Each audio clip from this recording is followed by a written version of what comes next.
ఇక YouTube channels కావచ్చు, కొంతమంది సోషల్ మీడియాలో గ్రూప్స్ క్రియేట్ చేశారు. ఆ గ్రూప్స్ కానీ చట్టరీత్యా నేను చర్యలు తీసుకోబోతున్నాను అన్నటువంటి విషయాన్ని నేను మీకు తెలియజేస్తా ఉన్నా. ఆ చర్యలు ఏందనేది కూడా మీకు చెప్పి చేస్తాను. మీకు వెన్నుపోటు పొడిచేటటువంటి ఉద్దేశం నాకు లేదు. మీకు చెప్పి చేస్తాను.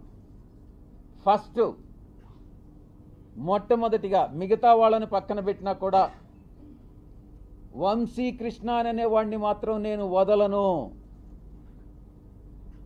తప్పకుండా ప్రివిలేజ్ మోషన్ పార్లమెంటులో మూవ్ చేస్తాను. వీడు చేసినటువంటి అన్యాయానికి నిరాధారమైన ఎడిటర్స్ గిల్డ్ ఆఫ్ ఇండియాకి కంప్లైంట్ చేస్తా. 3 ప్రెస్ కౌన్సిల్ ఆఫ్ ఇండియాకి కంప్లైంట్ చేస్తా. నేషనల్ ఉమెన్ కమిషన్కి కంప్లైంట్ చేయిస్తా. నేషనల్ ట్రైబల్ కమిషన్కి కంప్లైంట్ చేయిస్తా. నేషనల్ హ్యూమన్ రైట్స్ కమిషన్కి కంప్లైంట్ చేయిస్తా.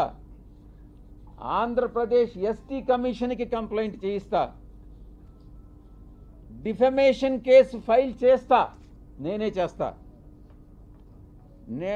యూనియన్ ట్రైబల్ మినిస్టర్ని కలిసి వీడు చేసేటటువంటి అన్యాయాలు, వీడు చేసేటటువంటి అకృత్యాలు, వీడు చేసేటటువంటి బ్లాక్మెయిల్స్, వీడు చేసేటటువంటి ఇండస్ట్రియలిస్ట్ అందరినీ కూడా పిలిచి వాళ్ళని బెదిరించి, నీ ఇండస్ట్రీలో ఇవన్నీ తప్పులు చేశావు, నువ్వు ఇంత నాకు బ్లాక్మెయిల్ అమౌంట్ కట్టు అని బెదిరింపులను కూడా నేను కేంద్ర మంత్రికి నేను విన్నవిస్తా. ఇక నేనే టేకప్ చేస్తా. నా మిత్రుల సహాయంతో ఉమెన్ ఆర్గనైజేషన్స్ ఏవైతే ఉన్నాయో ఆ women organisations, SC ST organisations అందరినీ కూడా సమైక్యంగా ఏకీకృతం చేసి వీడి మీద చర్యలు తీసుకునేటటువంటి ఏర్పాట్లన్నీ కూడా చేస్తాం. ఇక కాన్స్టిట్యూషనల్ బాడీస్ ఏదైతే ఉన్నాయో న్యాయం కోసం ఇతన్ని శిక్షించేదానికి ఏదైతే చేయాలనో ఆ ప్రతి ఒక్కటి చేస్తానని నేను మీ అందరికీ కూడా తెలియజేస్తా ఉన్నా.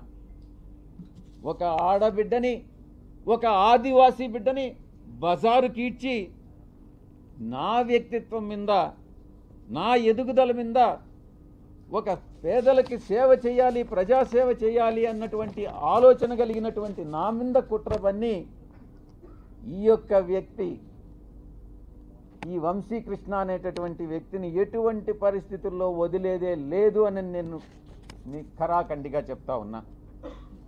వీటన్నిటికీ మించి ఒక ప్రైవేట్ మెంబర్ బిల్ పార్లమెంటులో సోషల్ మీడియాని, ఇటు ఈ యొక్క వెధవలు ఎవరైతే ఉన్నారో జర్నలిస్టులుగా వీళ్ళని శిక్షించేటటువంటి బిల్లుని ఒకటి ప్రవేశపెట్టాలన్నటువంటి ఆకాంక్ష కూడా నాకు ఉంది అని నేను తెలియజేసుకుంటా ఉన్నా.